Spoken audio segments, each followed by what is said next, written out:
Assalamualaikum. Berjumpa kembali dengan saya, Mandala, di podcast Horor Reborn.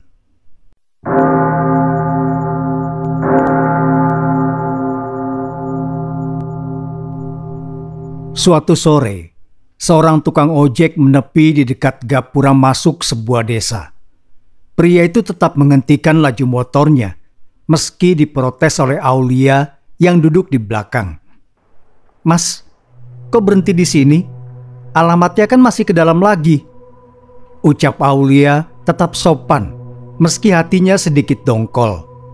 Didikan yang ia terima di pondok pesantren membuatnya selalu menjaga sikap. "Aduh, sampai di sini saja ya Mbak. Saya ada urusan mendadak soalnya. Harus buru-buru pulang," ucap pria itu sedikit tergesa. Ia sesekali melirik bengkel sepeda di dekat gapura desa. Ada beberapa warga yang melirik mereka berdua. "Gitu ya? Tapi kata calon suami saya, jaraknya lumayan jauh dari gerbang desa. Minta tolong antar sampai sana sih Mas," ucap Aulia membujuk tukang ojek tersebut. Ia agak risih kalau harus berjalan sendirian di tempat asing. "Duh, bagaimana ya Mbak? Saya benar-benar tidak bisa. Mbak bayar setengah saja tidak apa-apa kok. Anggap saja potongan karena tidak bisa mengantar sampai tujuan," ucap tukang ojek tersebut dengan senyum dipaksakan. Ia tidak dapat menyembunyikan gurat kecemasan di wajahnya. Meski agak bingung, Aulia tidak lagi memaksa pria itu. Ia juga tetap membayar penuh meski sudah diberi potongan harga. Aulia memandang punggung tukang ojek yang tampak terburu-buru meninggalkan gapura. Sepertinya dia memang punya urusan mendesak. Dengan memantapkan hati, Aulia mulai melangkah masuk ke desa tersebut. Ia mengangguk sopan saat melewati 3 pria parubaya yang sedang duduk-duduk di depan bengkel. Beruntung, jalan menuju rumah calon suaminya tidak rumit, hanya lurus terus dari gerbang desa. Aulia jadi tidak perlu bertanya pada warga lain. 5 menit berjalan, Aulia melewati sebuah rumah dengan bendera kuning di depannya. Tampak beberapa orang duduk bersila di teras rumah tersebut. Sedang ada acara lawatan orang meninggal. Di sisi rumah yang menghadap jalan, ada dinding dadakan dari kain jarik. Itu adalah tempat sanak keluarga memandikan mayat. Aulia dapat melihat beberapa pasang kaki mengelilingi meja dari celah dinding jarik yang memang dibuat setinggi betis. Yang membuat Aulia mengernyit heran, ia melihat ada beberapa baskom yang diletakkan di bawah meja. Baskom plastik itu tampak menampung air bekas memandikan mayat. Buat apa air mandian mayat ditampung begitu? Batin Aulia bertanya-tanya. Dahi Aulia kembali mengernyit bingung ketika melihat salah satu pria dengan rambut hampir botak berjalan mendekati sekat kain jarik dari belakang rumah. Lantas berjongkok dan menepuk kaki salah satu orang yang sedang memandikan mayat sambil mengucapkan sesuatu dengan pelan. Pria itu mengambil wadah yang diulurkan padanya dengan senyum lebar dan membawanya pergi menjauh. Ia lalu mengangkat wadah berisi air bekas memandikan mayat tersebut ke depan wajah dan meminumnya sampai habis. Sontak saja mata Aulia membulat menyaksikannya. Seketika ia merasa mual dan hampir muntah. Aulia tidak habis pikir dengan apa yang dilakukan pria itu. Melihatnya saja membuat perut Aulia bergejolak. Tanpa diduga, entah karena mendengar Aulia yang muntah angin atau apa, pria yang membawa baskom tersebut menghentikan langkahnya di ambang pintu, lalu menoleh ke arah Aulia dengan gerakan pelan dan menyeramkan.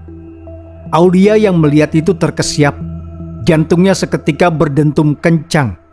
Ia segera memalingkan wajah dan melangkah lebih cepat menjauh dari rumah itu. Aulia masih teringat soal kejadian tadi ketika tiba di sebuah rumah berlantai 2 yang dicat putih susu. Itu adalah rumah orang tua Hendy, calon suaminya. Ia bertemu Hendy di Bandung 6 bulan lalu. Saat itu Aulia sedang membantu usaha warung makan ibunya setelah usai mengabdi selama 2 tahun di pondok pesantren. Perkenalan mereka berdua terjadi begitu cepat. Hendy yang tertarik dengan Aulia memberanikan diri mengajak kenalan. Keduanya pun berteman. Lantas, karena cukup sering berinteraksi, Aulia yang sejak lulus sekolah dasar sudah masuk ke pondok khusus putri pun jatuh hati. Apalagi Hendy adalah pria yang sangat taat agama. Keduanya tidak berpacaran. Hendy langsung melamarnya setelah 5 bulan berkenalan. Aulia yang juga menyimpan perasaan sama pun tanpa basa-basi menerimanya. Mereka berdua segera bertunangan. Perbedaan daerah tidak membuat cinta mereka padam.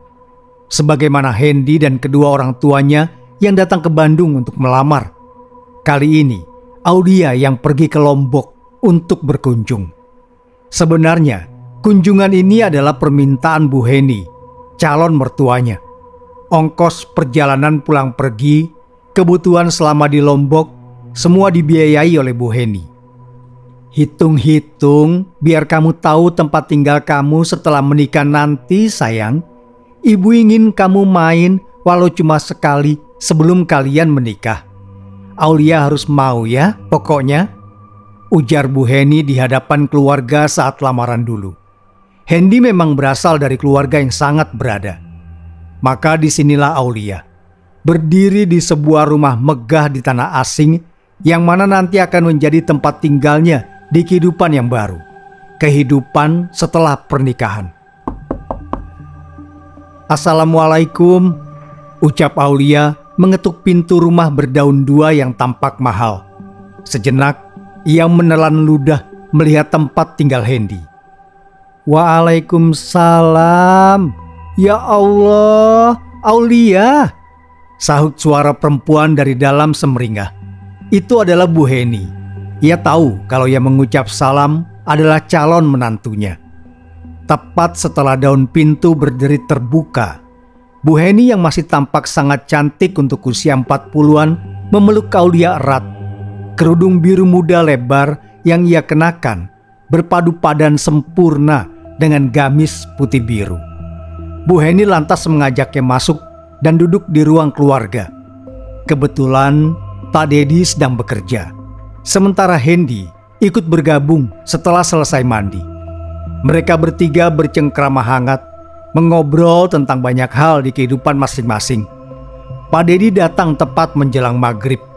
Mereka berempat lantas memutuskan sholat berjamaah di rumah setelah suara azan terdengar dari surau desa. Diimami Pak Dedi, sholat berjamaah berlangsung khusyuk. Bacaan sholat Pak Dedi terdengar lantang walau masih salah di beberapa titik. Aulia paham karena orang tuanya juga begitu. Rajin membaca Al-Quran meski tidak bisa mengucapkannya dengan baik. Biasanya yang seperti itu karena terlambat belajar.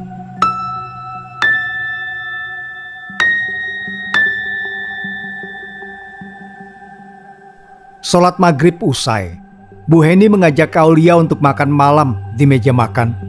Namun, entah kenapa Aulia merasa cemas. Perasaan seperti belum menunaikan sholat muncul di dadanya. Aulia memang sudah menjadikan sholat sebagai kebutuhan hingga sering merasa tidak nyaman kalau melewatkannya. Duh, kenapa ya? Perasaan tadi sudah sholat berjamaah sama ibu bapak. Gumam Aulia pelan. Meski ingin, Aulia tidak bisa mengabaikannya. Aulia pun memutuskan sholat lagi di kamarnya yang tadi ditunjukkan oleh Bu Heni. Ia berdalih sedang sakit perut dan butuh ke kamar mandi. Aulia merasa tidak enak kalau mereka tahu dirinya sholat lagi. Takutnya Pak Dedi tersinggung. Barulah setelah itu Aulia merasa tenang. Aulia lekas bergabung dengan keluarga itu di meja makan. Ia duduk berhadapan dengan Pak Dedi, sementara Bu Heni dan Hendy berada di kiri dan kanannya. Aulia sedikit terkesima melihat menu makanan yang begitu banyak di atas meja. Ini semua yang masak ibu? Tanya Aulia tidak percaya. Bu Heni menjawab dengan senyum bangga sambil mengangguk mantap. Makan malam berlangsung hangat. Mereka menyempatkan diri berbincang di meja makan setelah selesai menyantap hidangan utama. Saat sedang mengobrol, Aulia mendadak teringat soal kejadian sore tadi. di mana dirinya melihat ada pria yang meminum air bekas memandikan mayat. Karena merasa nyaman dengan calon keluarga masa depannya, ia pun menceritakan hal tersebut, termasuk saat pria dengan rambut hampir botak itu melihatnya. Hendy tampak tertegun sesaat mendengar cerita Aulia. Tidak seperti Pak Dedi dan Bu Heni yang terkekeh menertawakan cerita calon menantunya.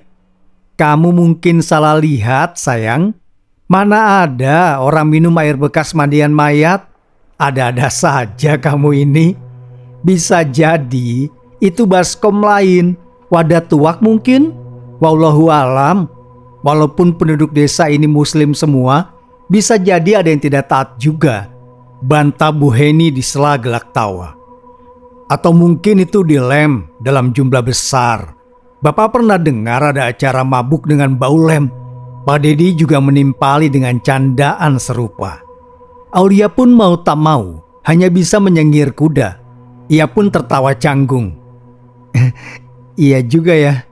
Sepertinya aku salah lihat." Meski berkata demikian, dalam hati Aulia yakin dengan apa yang dilihatnya. Ia bahkan masih ingat jelas bagaimana pria itu menoleh dengan kaku dan mengerikan ke arahnya. Belum seutuhnya tawa Bu Heni dan Pak Dedi mereda, Hendy mendadak menyudahi makannya. Ia lantas pamit pergi pada Aulia dan kedua orang tuanya. Entah ada urusan mendesak apa. Hendy bahkan langsung melesat pergi saat Aulia baru membuka mulut hendak bertanya ia mau kemana. Aulia merasa sikap Hendy mendadak berubah. Ekor matanya juga menangkap gelagat janggal dari Pak Dedi dan Bu Heni yang saling pandang. "Hendy ada janji dengan kawannya, biarkan saja, nanti juga pulang," ucap Bu Heni melihat Aulia masih menatap punggung Hendy yang menghilang di balik daun pintu.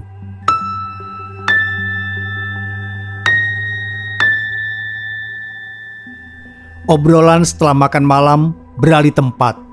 Mereka duduk lesehan di ruang tamu. Aulia bergabung setelah mencuci piring.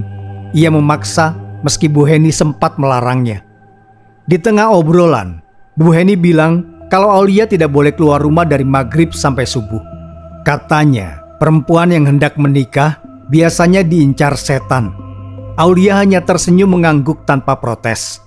Ia melihat hal itu sebagai bentuk perhatian seorang ibu pada anaknya. Hendy melangkah mengarungi malam yang gelap. Embusan angin dingin tidak membuatnya bergidik walau sedikit. Hal seperti udara panas dan dingin tidak lagi bisa mengganggunya. Langkah kaki Hendy mantap ke arah rumah yang salah satu anggota keluarganya meninggal pagi tadi. Lebih tepatnya ia menuju rumah di sebelahnya. Sosok-sosok bayangan hitam tampak melayang melewati atap-atap rumah di desa tersebut, menyatu dengan langit malam yang gelap. Ada bayangan yang tampak seperti orang berenang menghadap ke atas. Beberapa juga seperti orang duduk bersila. Meski itu pemandangan yang janggal dan mengerikan untuk dilihat, Hendy tampak tidak terganggu sama sekali. Sesampainya di rumah tujuan, Hendy mengetuk pintunya dengan cepat. "Assalamualaikum, Bang Rusdi," seru Hendy agak kencang. Rahangnya tampak mengeras. "Waalaikumsalam," sahut suara perempuan dari dalam rumah. Tidak sesuai harapan Hendy, yang membukanya adalah Nia, istri Rusdi yang baru saja dinikahi 2 bulan lalu. "Bang Rusdi kemana, Mbak?" tanya Hendy dingin. Nia balas menatapnya dengan pandangan yang misterius. "Keluar, katanya ada urusan. Cari saja sendiri. Mas Rusdi bilang ada yang memergokinya tadi sore," jawab Nia ketus, langsung menutup pintu. Hendy menggerutu sebal. Ia sudah menduga kalau Aulia akan diincar pasal kejadian sore tadi. Segera Hendy mengambil pisau kecil dari saku celana. Lantas ia menyayat telapak tangan kirinya hingga berdarah.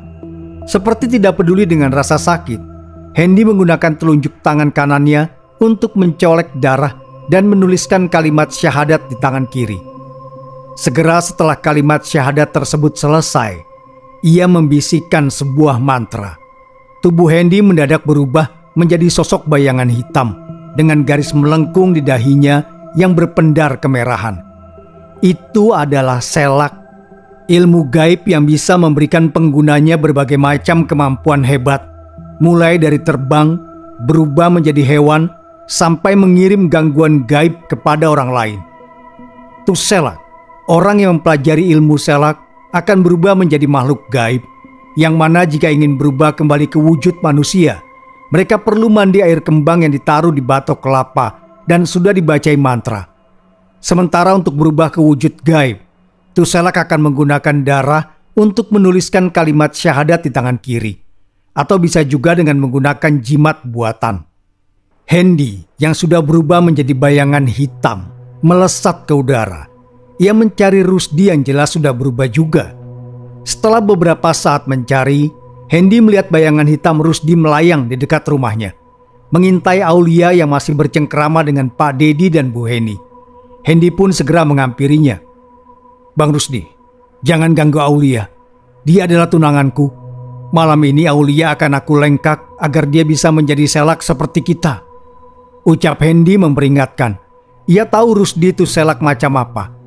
Seperti telah menduga kedatangan Hendy, Rusdi tidak menoleh sama sekali dan terus mengintai Aulia yang tampak berbincang santai dari jendela. "Perempuan itu telah melihatku. Setidaknya biarkan aku menghantuinya sebelum dia mendapatku mele malam nanti," ucap Rusdi menawar. Ia tidak bisa menahan keinginannya untuk menghantui Aulia. Hendy tentu saja menolak. Tindakan Rusdi bisa merusak rencananya malam nanti. Ia perlu Aulia tetap tidur sampai ritual lengkak selesai. "Jangan Bang Rusdi. Kamu bisa merusak rencana bapak dan ibuku. Kamu mau membuat permusuhan di antara keluarga kita. Lagi pula Bang Rusdi yang gegabah karena meminum air mandi mayat di tempat umum. Meski keluarga itu menerima keberadaan Tuselak seperti kita dan bahkan memperbolehkanmu meminta air bekas mandian mayat tadi, bukan berarti kamu boleh meminumnya sembarangan. Setidaknya bawalah pulang dan nikmati dengan istrimu." Bang Rusdi tidak bisa berkata apa-apa. Sedari awal, itu memang kecerobohannya. Namun meski demikian, rasa ingin menghantui Aulia bukan hal yang bisa Rusdi abaikan begitu saja. Ia tidak sabar menunggu Aulia sendirian di kamar dan mendatanginya. Tidak mendapat respons dari Rusdi, Hendy berusaha menariknya menjauh. Tentu Rusdi menolak, tapi Hendy terus memaksa. Terjadilah pertikaian di antara mereka berdua. Hendy dan Rusdi saling mengadu kesaktian ilmu hitam masing-masing, melempar sihir hitam yang menyakitkan namun tidak mematikan. Perkelahian di antara Tuselak adalah hal lumrah, mengingat Tuselak memiliki kecenderungan dan jenisnya masing-masing. Yang dilarang adalah membunuh. Itu bisa merusak hubungan antar Tuselak yang sudah sejak lama dibangun. Pertarungan Hendy dan Rusdi menarik perhatian banyak Tuselak lain. Mereka menyaksikan perkelahian keduanya dengan seringai senang. Jarum jam sudah menunjukkan pukul 9:30 malam. Tapi Hendy belum juga kembali ke rumah. Sebagai calon istri, sudah sepantasnya Aulia khawatir. Ia menunggu di ruang tengah sambil sesekali memandangi ruang tamu, berharap pintu berdaun dua itu terbuka dan Hendy melangkah masuk. "Mas Hendy kemana ya? Kok sudah malam begini belum juga pulang?" gumam Aulia cemas. Pak Dedi bahkan sudah tidur. Hanya Bu Heni yang masih berkutat di dapur sambil bersenandung. Beberapa saat berlalu, Bu Heni yang sudah mengenakan pakaian santai menghampiri Aulia. Rambutnya menjuntai halus, badannya semampai, kulitnya putih bersih. Aulia sulit percaya jika Bu Heni yang masih seperti wanita kuliahan ternyata berumur akhir 40-an. "Aulia, lebih baik kamu tidur. Sudah malam. Hendy jangan ditunggu. Biasa dia keluar sampai larut.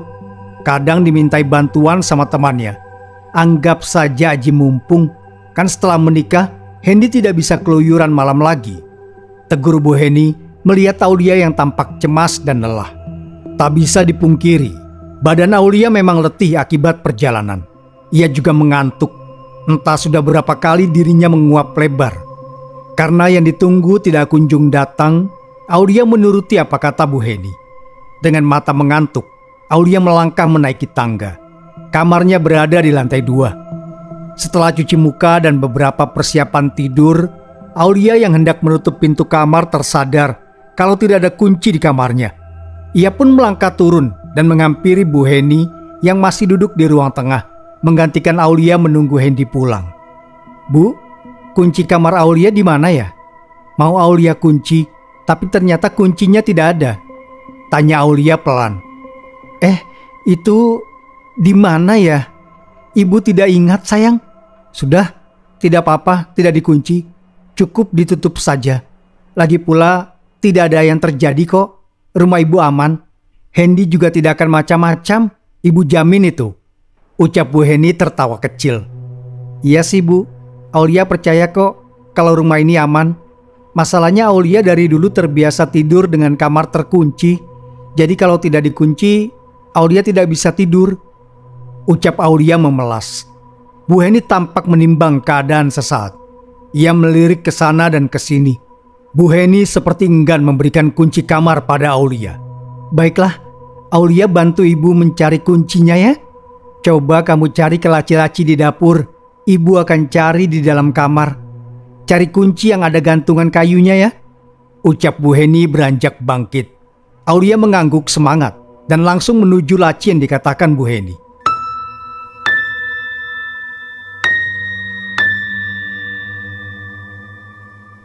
Sementara Aulia berkutat dengan selusin laci yang ada di dapur, Bu Heni dengan cepat mengambil batok kelapa yang sudah diisi air kembang dari kamar mandi di dalam kamar Hendy.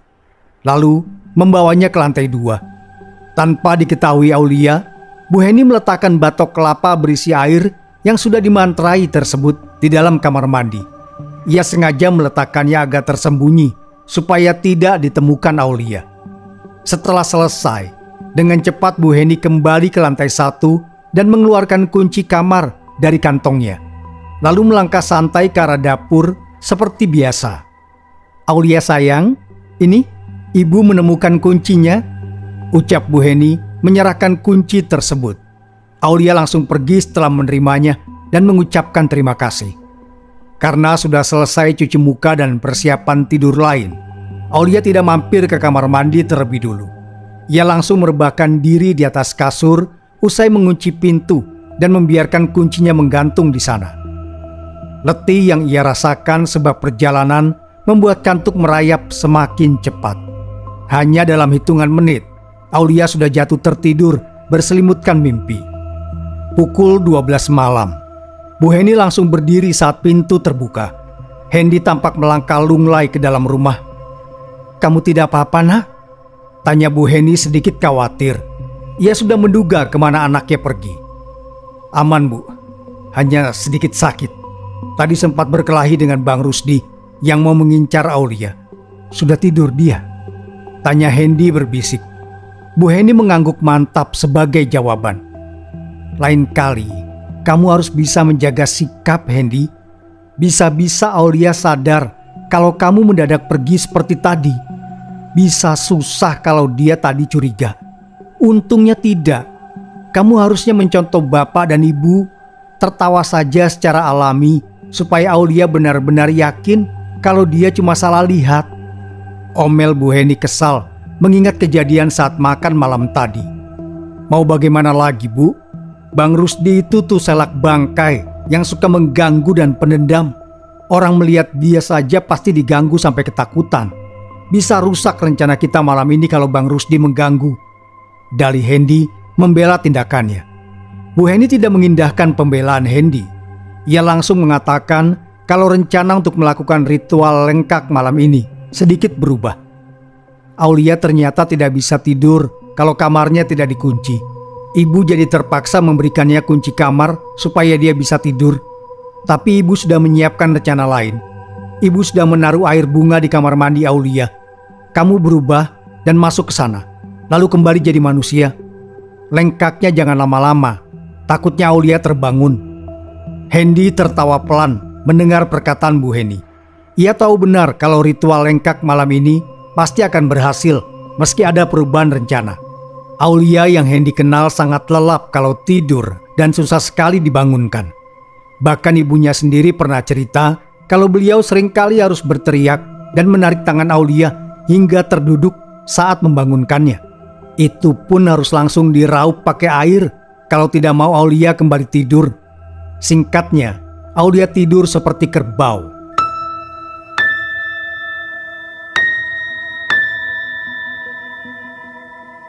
Yakin Aulia sudah tidur, Hendy segera memulai rencananya.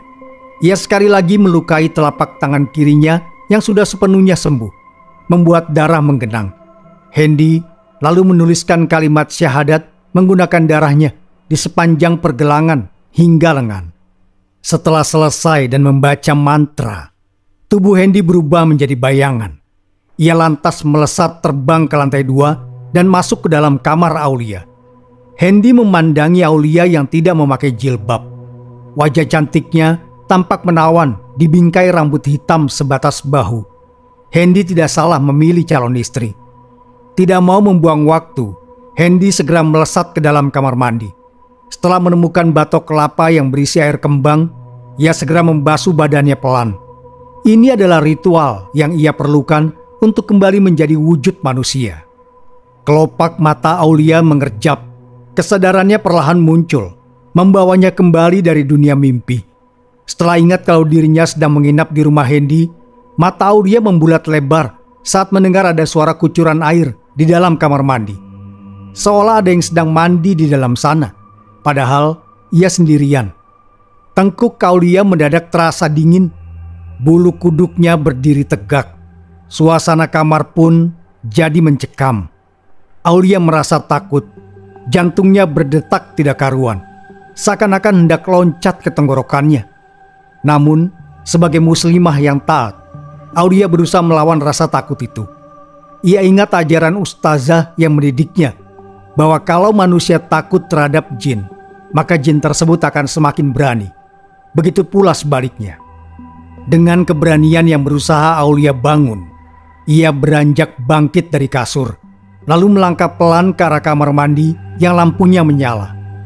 Pintu kamar mandi yang terbuat dari logam dengan jendela kaca buram membuat Aulia bisa melihat bayangan orang yang sedang berdiri sambil mengangkat tangan kanan ke atas. Ada sesuatu yang bulat di genggaman tangan kanan sosok itu. Ukurannya sebesar kepalan. Aulia bergidik ngeri, tapi langkah kakinya terus maju mempersempit jarak ke pintu kamar mandi. Aulia tidak peduli. Meski jantungnya seakan menggila, ia perlu melawan rasa takut agar tidak diganggu jin. Saat dirinya sudah berdiri tepat di depan kamar mandi, Aulia menyadari kalau pintunya sedikit terbuka. Ia pun mengintip ke dalam untuk melihat siapakah gerangan sosok itu. Betapa terkejutnya Aulia saat mengenali punggung orang yang sedang mengangkat batok kelapa di atas kepala sambil menuangkan air bunga di dalamnya. Itu adalah Hendy, calon suaminya. "Mas Hendy?" ucap Aulia tanpa sadar. Matanya membulat melihat Hendy berada di dalam kamar mandinya dengan pakaian lengkap. Tepat 1 detik setelah Aulia berucap, pintu kamar mandi mendadak tertutup rapat. Celah yang tadi ia gunakan untuk mengintip telah menghilang. Aulia berusaha mendorong pintu kamar mandi, tapi tidak berhasil. Seolah ada orang yang menahannya dari dalam. Padahal Aulia tidak ingat kalau pintu logam itu memiliki kunci khusus. Mas Hendy sedang apa di kamarku?" tanya Aulia menggedor pintu kamar mandi. Tapi tidak ada sahutan dari dalam. Aulia hanya mendengar ada suara gaduh seperti gayung yang jatuh. Setelah beberapa waktu berlalu, Aulia akhirnya berhasil mendorong pintu kamar mandi terbuka. Yang paling mengejutkan bagi Aulia, ia tidak mendapati siapa-siapa di sana.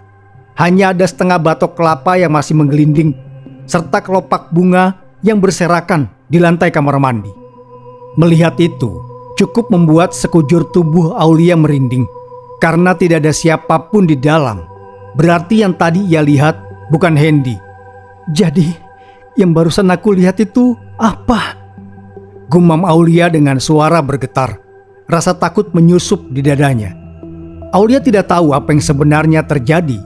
Yang jelas ia sadar akan satu hal, meski hanya dengan perasaannya. Ada sesuatu yang tidak beres dengan rumah ini.